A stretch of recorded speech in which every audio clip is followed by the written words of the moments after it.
considérer quelques écritures, mais on commence par le commencement, ce qui est tout à fait normal. Actes des Apôtres au chapitre 22.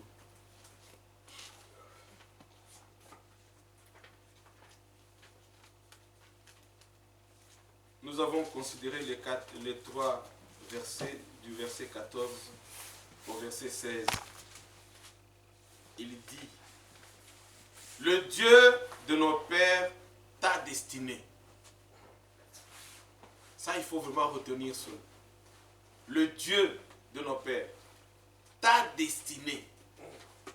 Il n'a même pas demandé ton avis, mais il t'a seulement destiné à connaître sa volonté, à voir le juste. Vous connaissez, il n'y a qu'un seul juste. Ce n'est pas un homme. Jésus-Christ, le seul juste. Et à entendre les paroles de sa bouche. Amen. Car tu lui serviras de témoin. Quand le Seigneur jugera le monde, il le jugera en fonction de quoi? C'est en fonction de ses élus. C'est en fonction de nous que le Dieu Tout-Puissant jugera le monde. Nous le verrons plus tard. Car tu lui serviras de témoin auprès de tous les hommes. Amen. Des choses que tu as vues et entendues. Et maintenant, pourquoi tardes-tu? Lève-toi, sois baptisé et lavé dans tes péchés. Et lavé de tes péchés en invoquant le nom du Seigneur. Amen. Alléluia. Amen. Que le Seigneur ajoute la bénédiction à sa parole. Ce n'est pas ma parole à moi. C'est la parole du Seigneur. C'est vrai. Elle est digne d'être acceptée. Vous pouvez douter de la parole d'un homme. Qu'est-ce qu'un homme? Un homme peut te dire une chose et te dédire quelques instants après. Un homme peut te promettre et oublier. Mais Dieu n'oublie pas. Dieu, comme je vous l'ai dit, quand il décide de faire quelque chose, il le fait. Parce que c'est de sa volonté qui s'accomplit. Dans l'éternité, il était Elohim. Il s'est créé lui-même. Un jour, c'est toujours lui qui décide ce qu'il a envie de faire. Et ce qu'il a envie de faire, s'il veut le faire, il le fait. Nul ne peut l'empêcher. Dans l'éternité, alors qu'il est Elohim, il s'est créé lui-même. Il décide qu'il y ait le temps. Parce que dans l'éternité, il n'y a pas de temps. L'éternité est éternelle. L'éternité n'a pas de commencement. L'éternité n'a pas de fin. Dieu décide d'ouvrir une parenthèse. Le temps, c'est une parenthèse ouverte par Dieu. C'est pour cela, Moïse est allé au commencement de la création. C'est là où Dieu a envoyé Moïse. Il dit quoi? Au commencement, Dieu dit que la terre soit. Et la terre fut. Oui. C'est le commencement du temps. Et Dieu, le même Dieu qui a montré à Moïse comment il a commencé le temps, le même Dieu va élever l'apôtre Jean pour lui montrer comment il va refermer la parenthèse. Voici les choses qui vont arriver bientôt. Ouais. Jean a été élevé pour voir au loin la parenthèse que Dieu va refermer. Parce que le temps a été créé. Mais de sa propre volonté, Dieu a réparti le temps entre choisir une nation parmi toutes les nations de la terre, il a choisi Israël. Qui peut reprocher à Dieu? Qui peut poser des questions à Dieu? Qui peut réclamer les comptes à Dieu? Qui peut demander des explications à Dieu? Personne. Personne. Il est libre. Notre Dieu est au ciel. Et il fait ce que bon lui semble. Ouais. Il a choisi Israël. Que son nom soit béni. C'est pour cela que je vous l'ai dit. Je vous le répète. Et nous n'aurons jamais assez de mots pour le dire. Nous bénirons toujours Israël. C'est ça. Ce n'est pas un dogme. Non. C'est la volonté de Dieu. Dieu a choisi cette nation et nous bénirons toujours Israël. Comme je vous l'ai dit, Dieu, sans tenir compte des temps d'ignorance, Acte chapitre 17, annonce encore aujourd'hui à tous les peuples du monde entier qu'ils ont à se repentir. Oui. Se repentir pourquoi? Parce que le même Dieu qui a choisi Israël, qui a aimé Israël, qui a élu Israël parmi toutes les nations de la terre, le même Dieu a aimé aussi un peuple venu d'ailleurs. Ne l'oubliez jamais, le jour de la Pentecôte, pour ne citer que cet exemple. Ceux qui viennent de recevoir la parole, ceux qui viennent de croire à la parole, ceux à qui l'apôtre Pierre va montrer le chemin du ciel, qu'est-ce qu'il va leur dire? Repentez-vous et que chacun de vous soit baptisé au nom du Seigneur Jésus-Christ. Pour d'abord, premièrement, la rémission de vos péchés. D'abord, premièrement. Et vous recevrez le don du Saint-Esprit. Car le Saint-Esprit est un don pour vous qui êtes présents ici. Et pour tous ceux qui sont au loin. Alléluia.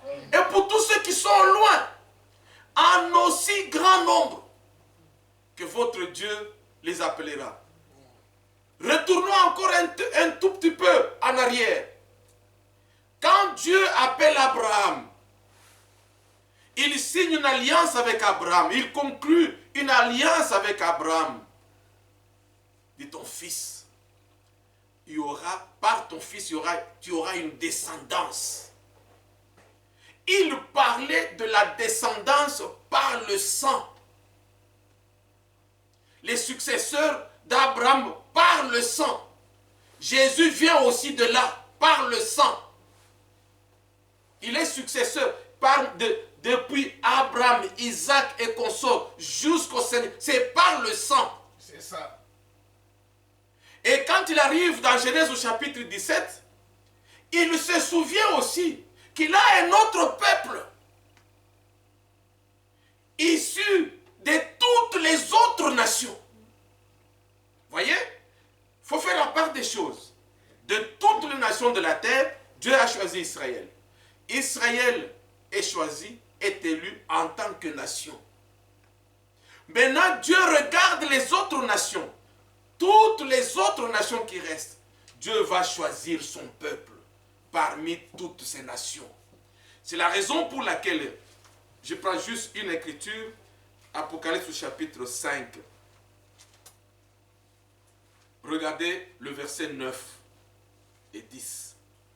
Et il chantait un cantique nouveau en disant, tu es digne de prendre le livre et d'en ouvrir les sceaux, car tu as été immolé et tu as racheté pour Dieu. Soulignez-le. Tu as racheté pour Dieu par ton sang des hommes de toute tribu, de toute langue, de tout peuple et de toute nation. Amen. Tu as fait d'eux un royaume de sacrificateurs pour notre Dieu. Amen. Et ils régneront sur la terre. Alléluia. Amen. Tu as fait d'eux un royaume de sacrificateurs. L'apôtre Pierre, étant inspiré par le Saint-Esprit, il dira dans 1 Pierre au chapitre 2, un texte que nous connaissons très bien, 1 Pierre au chapitre 2, il s'adresse toujours à ce peuple, le peuple issu des autres nations. Il dira ceci, à partir du verset 7, « L'honneur est donc pour vous qui croyez. » Amen. Et pour les incrédules, la pierre qu'ont rejeté ceux qui bâtissaient est devenue la principale de l'angle, et une pierre d'achoppement et un rocher de scandale. Ils s'y heurtent pour n'avoir pas cru à la parole, et c'est à cela qu'ils sont destinés. Amen. Retenez-le bien. Vous, au contraire, vous êtes une race élue, Amen.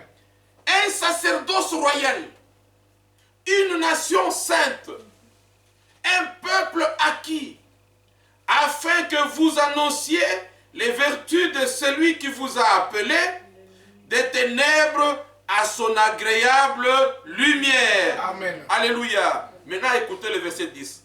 Vous qui autrefois n'étiez pas un peuple et qui maintenant êtes le peuple de Dieu, vous qui n'aviez pas obtenu miséricorde et qui maintenant avez obtenu miséricorde. Amen. L'apôtre Paul, étant aussi inspiré par le même esprit, va prendre sa plume et écrire à nos frères qui étaient à Éphèse.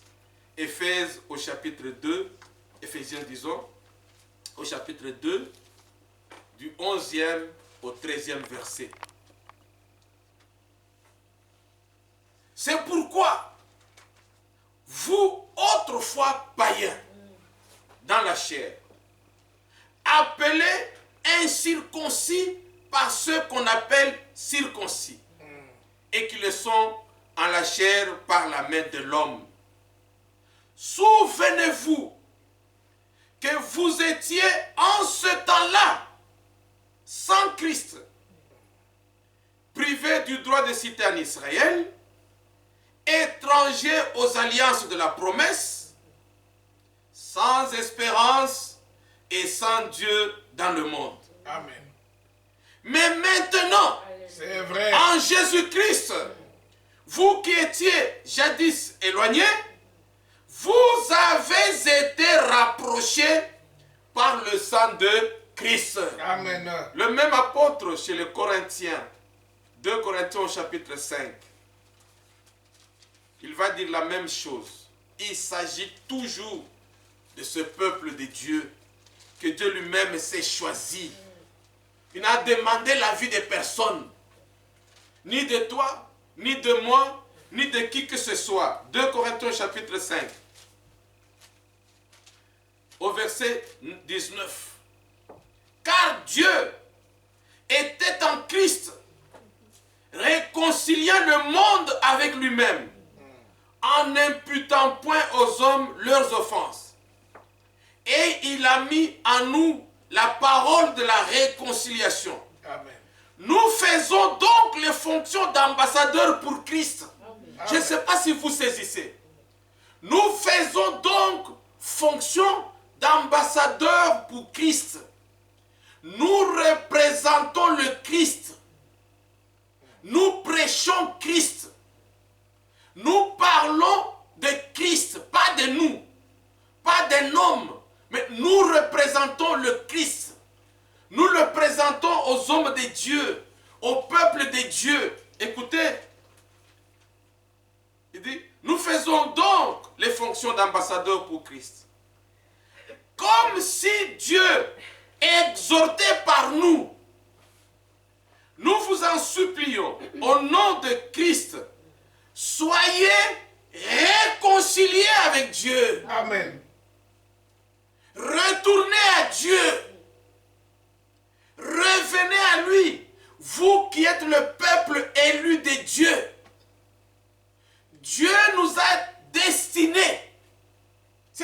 volonté qu'il l'a fait. Il a voulu. Et il le fera. Parce que c'est sa volonté. Oui. Dieu n'a jamais échoué. Les hommes peuvent commencer une œuvre et faire naufrage. Combien on a vu des constructions qui n'ont pas été terminées. Combien on a vu des œuvres qui n'ont jamais été terminées. Dans tous les pays d'ailleurs, dans tous les pays du monde entier. Il n'y a aucune œuvre parfaite. Il n'y en a pas. Il y aura toujours à redire. Je l'ai dit ici il y a quelques mois. Ce qui est fait des mains d'hommes, chacun pourra toujours donner son point de vue.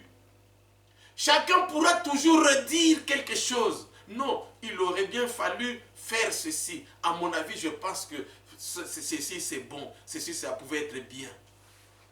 Non, mais ce que Dieu fait, il n'y a ni à retirer, ni à ajouter, ni à redire. Ce que Dieu fait est parfait. Souvenez-vous de cette ville qui va descendre du ciel. Allons visiter un peu cette ville qui descend du ciel. Cette ville est déjà bâtie. Cette ville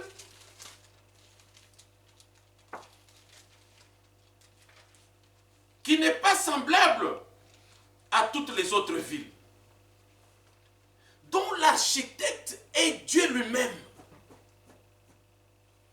La ville, le palais garni d'or, dont les rues sont en or. Vous savez, on a montré dans le temps, vous pouvez même vérifier cela sur Internet, des palais présidentiels, où vous voyez les robinets en or. Et vous voyez les murs peints en marbre. Et on regarde, on dit, oh, quelle richesse. Mais là, dans cette ville-là, non seulement les robinets sont en or, même les rues sont en or. Tout est en or. Alors maintenant, vous pouvez vous poser des questions. Ces petits robinets qui sont dans les palais royaux ou dans les villas et consorts, c'est des petits trucs fabriqués, on a tripoté, fabriqué, consort, tout ça. Et puis, un voleur peut venir voler, aller mettre ailleurs, tout ça. Mais des rues en or, tout en or. Pas besoin, oh frère, aujourd'hui il n'y a pas de courant. Non, lui-même, le soleil qui lui, il est là. Et la Bible dit même que dans cette ville-là, plus de pleurs, plus de grincement de dents, plus de se réveiller à 4 h du matin, courir vite avec le nez bouché parce qu'il y a coronavirus. Non, il est tout puissant. Il est lui-même. Mais j'aimerais quand même vraiment que nous puissions lire un peu cette ville. Oh, j'aime bien.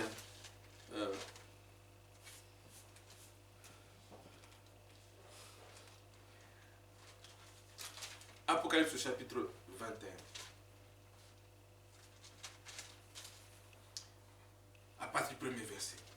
Il dit, puis, je vis un nouveau ciel et une nouvelle terre. Amen. Car le premier ciel et la première terre avaient disparu. Et la mer n'était plus. Amen. Verset 2. Et je vis descendre du ciel d'auprès de Dieu. C'est-à-dire que cette ville vient d'auprès de Dieu. Elle descend du ciel. La ville sainte. La nouvelle Jérusalem. Préparée comme une épouse qui s'est parée pour son époux. Amen. Alléluia. J'ai entendu du trône une forte voix qui disait, écoutez maintenant, voici le tabernacle de Dieu avec les hommes. Amen. C'est-à-dire, voici maintenant l'habitation de Dieu avec les hommes. Amen. Voici maintenant la demeure des hommes, de Dieu avec les hommes. C'est ça. Il habitera avec eux. Et ils seront son peuple. Et Dieu lui-même sera avec eux. Amen. Il essuiera toutes larmes de leurs yeux. Et la mort ne sera plus. Amen. Il n'y aura plus ni deuil, ni cri, ni douleur. Car les premières choses ont disparu. Amen. Et celui qui était assis sur le trône dit, voici, je fais toutes choses nouvelles. Et il dit, écris, car ces paroles sont certaines et véritables. Alléluia. Dieu mérite toute notre confiance. Amen. Parce que ce qu'il dit, ce qu'il fait, il le fait merveilleusement bien. Amen. Il n'y a rien à redire. Il n'y a rien à corriger. Quand Dieu donne les ordres et que vous exécutez ces ordres selon Dieu, Dieu agrée. Regardez comment il a fait. Genèse au chapitre 6. Quand le monde est allé dans la méchanceté, quand le monde a tourné le dos à Dieu, Dieu s'en est offusqué. Dieu a pris la décision de détruire la terre qu'il a créée. Je lisais bien dans Genèse au chapitre 6. C'est lui-même. Vous ne pouvez pas demander des comptes à Dieu. Non. C'est lui-même qui a créé. Les hommes que Dieu a exterminés dans Genèse 6, ce sont les hommes que Dieu a créés. Ce n'étaient pas ses voisins, ce n'étaient pas ses ennemis, c'est lui qui les a créés. Donc, il peut faire une chose demain, aujourd'hui, demain, il peut faire une autre chose. Il est libre de faire ce qu'il veut. Mais, Dieu s'est toujours souvenu de sa progéniture. Dieu s'est toujours souvenu de ceux qui lui appartiennent. Alors la Bible dit, Noé était un homme pieux, aimant Dieu, lui et sa famille. Ils aimaient. Mais comment est-ce possible que, au même moment qu'il y a des hommes méchants sur la face de la terre, au même moment, il y a aussi un Noé à côté. La même chose, aujourd'hui, il y a des hommes méchants sur la face de la terre, mais à côté, il y a aussi toi, il y a aussi moi, il y a aussi nous. Dieu sait toujours réserver son peuple. Dieu a toujours gardé son peuple. Dieu a toujours protégé son peuple. Parce qu'il a destiné, il y a un destin à ce peuple. Tu touches à ce peuple, tu as touché aux prunelles des yeux de Dieu. Tu touches à ce peuple, tu as affaire à Dieu, pas à un homme. Non, tu as affaire à Dieu. Tu vas importuner les enfants de Dieu, tu as affaire à leur Dieu. Alors il dira à Noé, maintenant moi je dois détruire le monde. Mais je ne peux pas tout détruire parce que j'ai ma progéniture. Construis-toi une arche. Voici comment tu la construirais. Nous sommes allés avec vous dans Ézéchiel au chapitre 43. Ô fils de l'homme, montre-leur la forme de cette maison. Ne l'oubliez jamais. Cette maison a ses issues, ses portes, ses fenêtres, ses entrées, ses sorties. Cette porte a une forme. Non, cette maison a une forme. Cette maison a des lois qui règnent sur cette maison. Il y a des règles. Il y a des recommandations. Chez Dieu, on ne fait pas n'importe quoi. On ne fait pas ce qu'on veut, non. C'est ça. Et il dit, montre-leur tout cela afin qu'ils s'y conforment dans l'exécution, que ça soit conforme. Je vous le dis clairement. Si Noé s'était dit, bon, je pense que comme c'est la saison sèche, il n'y a pas le bois de gopher, je peux me débrouiller avec le bois d'acacia. Dieu n'aurait pas reconnu cette arche. Non. Dieu ne l'aurait pas agréé. C'est ça. Regardez, il est l'alpha et l'oméga. Il est à l'origine de la construction de cette arche. Et il vient fermer la porte. Pourquoi a-t-il fermé la porte? Parce que l'arche était bâtie, construite de la manière dont il a voulu. Amen. Dans le désert, la même chose. Lisez dans les livres de Moïse. Moïse a construit, il dit au Seigneur, voici maintenant que j'ai fait l'arche. C'est long. C'est la vision que j'ai vue. Selon ce que tu m'as montré. Et la Bible déclare que le feu de Dieu descendit dans l'arche. Ils ont vu la colonne parce que Dieu a agréé. Dieu a accepté. Tout a été fait selon sa volonté.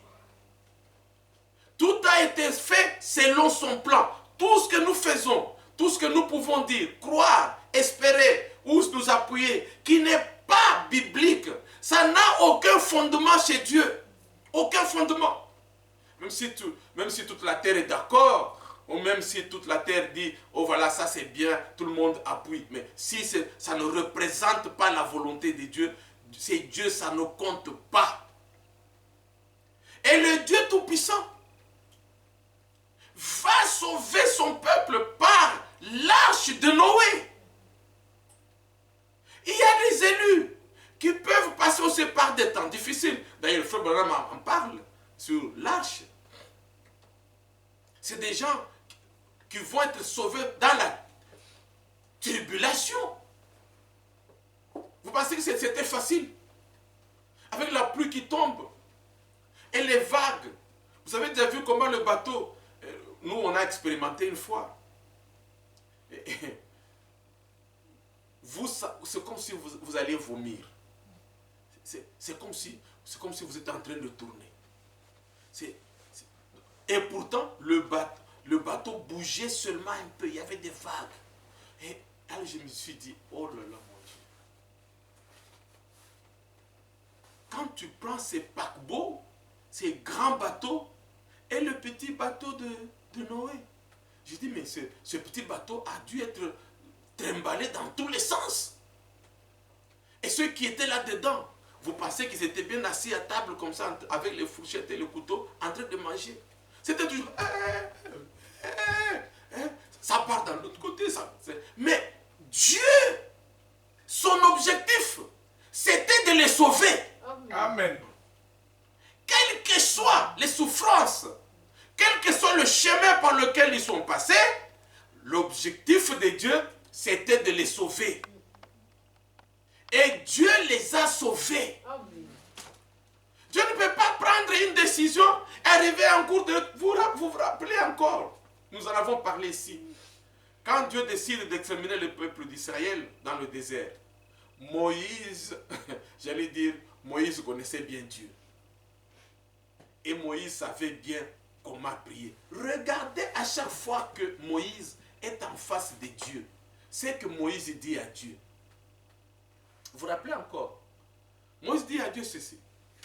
Si tu ne peux pas monter avec nous, alors ne nous laisse pas partir.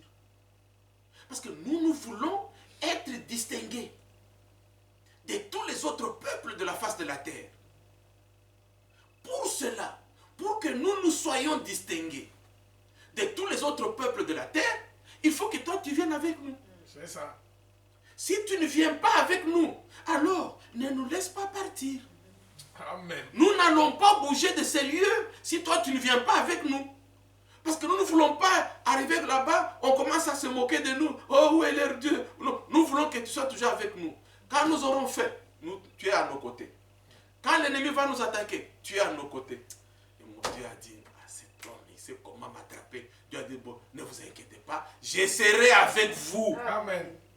Je serai avec vous. Ça a toujours été comme ça. Il dit, je serai avec vous. Il y a plusieurs exemples dans la Bible. Vous voyez, Moïse, il dit à Dieu, Seigneur, rappelle-toi que ce peuple est esclave en Israël, en Égypte. Excusez-moi. Toute la terre était au courant que le soi-disant peuple de Dieu est esclave en Égypte. Ils souffrent. Ils sont maltraités là-bas. Toi-même, tu as pris la décision de m'envoyer en Égypte pour que j'aille parler à Pharaon.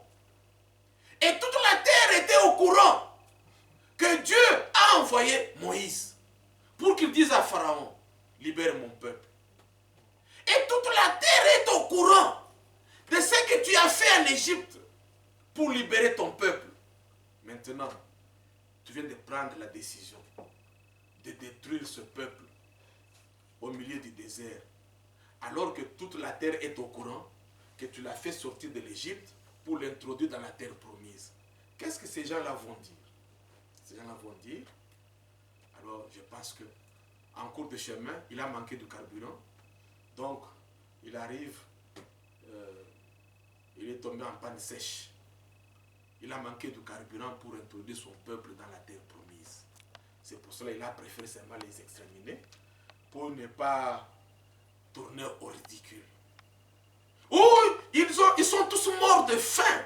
Leur Dieu a manqué de quoi leur donner à manger. Alors Dieu dit, j'avais décidé. Mon frère, ma soeur, c'est que quelle que soit ta vie, si tu es dans le plan de Dieu, Dieu ne s'arrêtera pas à ta vie. C'est ça. Dieu, lui, accomplit sa volonté. Amen. Dieu regarde, il dit non, moi j'ai décidé de conduire ce peuple dans la terre promise. Eh bien, je vais le faire. Et il a conduit son peuple jusque dans la terre promise. Quelles que soient les perturbations, quelles que soient les embûches, quels que soient les phénomènes du monde. Dans le monde, il y a quoi? Il y a la famine, il y a la faim, il y a les guerres, il y a les maladies, il y a les souffrances, il y a les soucis, il y a les difficultés. Il y a tout dans le monde. Mais cela ne peut pas t'empêcher d'expérimenter la grâce de Dieu. L'apôtre Paul nous l'a dit dans Romains au chapitre 8. Et que dirons-nous donc? Si Dieu est pour nous, qui peut être contre nous? Amen. C'est lui qui est pour nous là. C'est lui qui nous a choisis. Car Dieu t'a destiné à le connaître. Il faut que tu en sois sûr. Que tu sois sûr que Dieu m'a destiné moi. Ce n'est pas quelqu'un qui va te dire, bon, à ma soeur, crois que Dieu t'a destiné. Non, toi-même tu dois être sûr que Dieu m'a destiné moi à le connaître. Amen. Moi j'ai toujours dit, vous savez, si on peut fouiller dans nos passés, vous allez voir, je peux vous le dire clairement. Je ne sais pas. J'ai suivi presque pendant 4-5 fois dans la semaine, j'ai discuté avec des frères qui étaient éloquents, ils manipulaient bien les versets. Vous savez, il y a des frères qui sont, comment je peux dire, c'est des dons, hein? Des gens qui retiennent les versets dans la tête. Même l'histoire de la date. Sur Internet, il y a un jeune homme qui te parle des dates. Tu te dis, mais ce garçon, il y a des gens comme ça, naturellement. Il a une forte mémoire. Il retient même les détails. En train de discuter, il te donne une date de 1963. Il te donne même la date.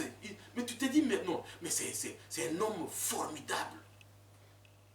Cela ne fait pas de toi un serviteur de Dieu parce que tu déroules les versets bibliques. Non! Non! Le diable en déroule autant plus que toi. C'est vrai. Mais le diable connaît la Bible. Il a dit avec le Seigneur, il est écrit. Et le Seigneur lui a dit, il est aussi écrit. Alléluia. Amen. Le diable connaît la Bible. Non. J'ai discuté. À la fin, j'ai senti dans mon cœur. Je n'ai pas rêvé. Je n'ai pas eu un songe ou une vision. Je n'ai pas rêvé. Dans mon cœur, quelque chose qui me dit, une autre fausse doctrine vient de naître. Et je leur ai dit, frère, en tout cas, tout ce que vous racontez là, j'ai l'impression que c'est une nouvelle fausse doctrine. Ça n'a pas tardé. Mais, qu'est-ce Qu'est-ce que j'ai fait de spécial? Je ne vois pas ce que j'ai fait de spécial. Quelles études bibliques j'ai faites?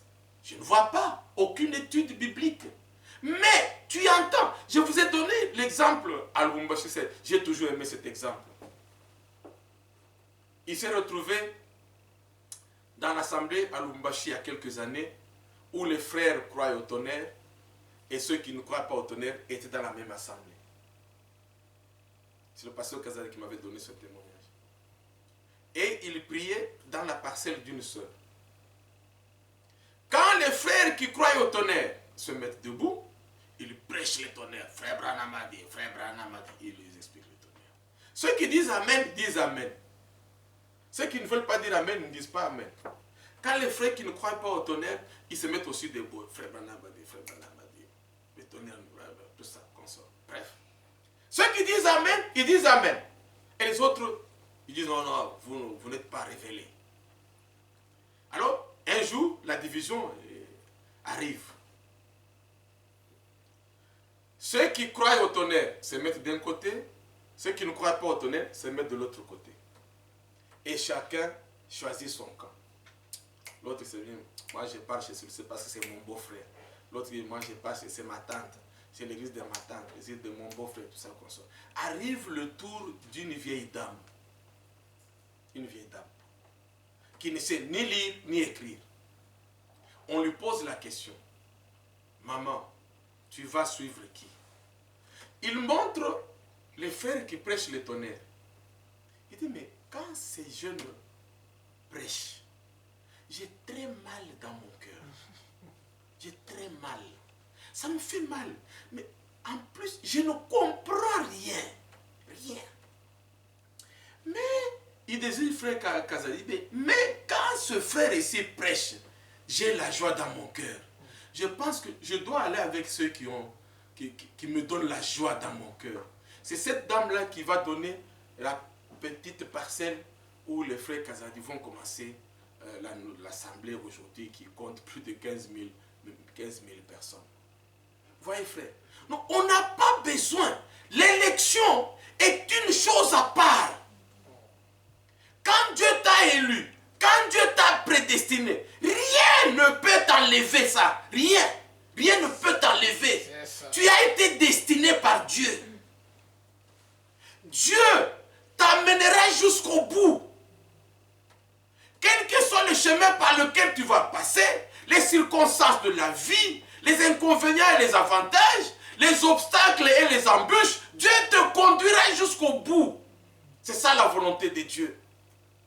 Voilà pourquoi l'apôtre Paul, quand il prend sa plume, il écrit, dit, Dieu t'a choisi, Dieu t'a élu, Dieu t'a prédestiné, Dieu t'a... Il y a un destin pour chacun de nous. C'est ça. Il y en a, nous avons parlé la fois passée, Matthieu 13, verset 10 et le verset 11. Ils vont demander au Seigneur, les disciples, mais pourquoi leur parles-tu en parabole? Il dit, mais je leur parle en parabole parce que je ne veux pas qu'ils croient. Je ne veux pas. Parce que s'ils croient, ils vont se convertir. Et s'ils se convertissent, je serai obligé de les sauver. Mais comme je ne les ai pas élus, comme je ne les ai pas choisis, comme je ne les ai pas destinés, c'est pour cela que je leur parle en parabole. Parce qu'ils ont les yeux, leurs yeux ne verront pas. Ils ont les oreilles, leurs oreilles n'entendront pas. Ils ont les cœurs, leurs cœurs ne croiront pas. C'est ça. C'est ce à quoi ils sont prédestinés. Nous venons de lire 1 Pierre au chapitre 2, au verset 7. Honneur est pour vous qui croyez. Au verset 8. Mais malheur à ceux qui ne croient pas. Ils ont été destinés à ne pas croire. C'est vrai. Et au verset 11, il dit, mais à vous, il vous a été donné de connaître les mystères du royaume des cieux. Amen. Que le Seigneur vous bénisse richement, mes bien-aimés frères et sœurs, chaque jour de votre vie quand vous vous réveillez le matin. Rendez grâce à Dieu. Je termine par la Colossiens. C'est ce verset de Colossiens qui va encore nous fortifier dans la foi. Colossiens au chapitre 1er et nous allons chanter cet ami. Non, pas cet ami. Non, non, pas celui-là.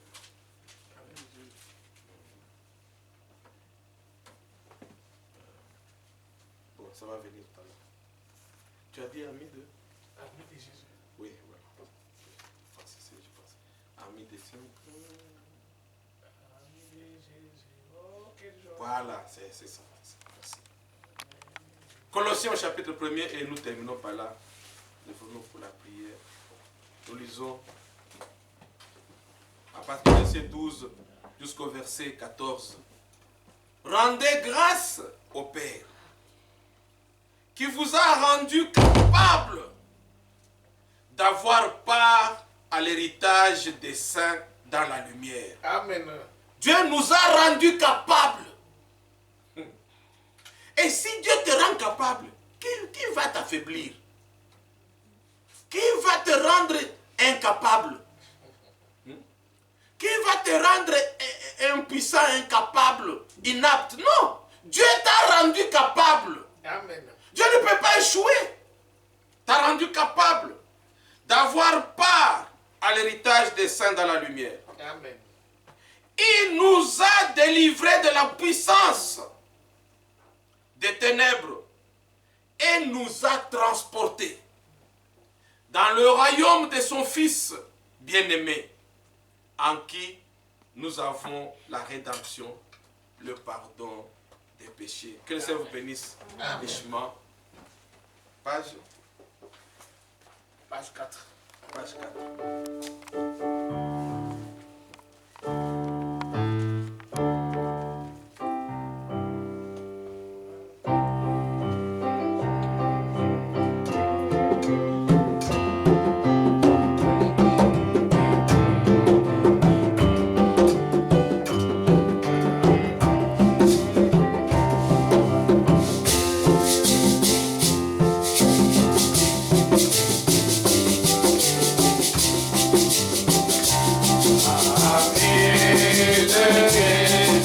Oh,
Socorrer.